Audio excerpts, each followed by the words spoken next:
বড় পর্দা আসলে আমি যদি এমন হয় যে কখনো বড় পর্দা করতে চাই না, বাট কথার কথা সাপোজ আমি করতে চাই না, বাট আমার মনে হয় আপনাদের চাওয়ার জন্য আমার করা উচিত। অ্যান্ড ওই জায়গা থেকে আই এম প্ল্যানিং।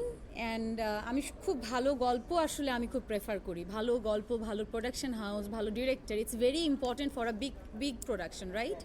সো একটা ভালো টিমকে দ্বারা কিন্তু একটা ভালো কাজ হয়, একজনকে দিয়ে একটা ভালো কাজ হয় না। সো আমি ওইটারই ওয়েট করছি এবং আমার মনে হয় খুব শীঘ্রই, এর আগের ইন্টারভিউতেও বলেছি যে খুব শীঘ্রই হয়তো আমি আপনাদেরকে একটা গুড নিউজ দিতে পারবো। ছন্দ থেকে কি বড় না না না, আমার কোনো ভয় নেই।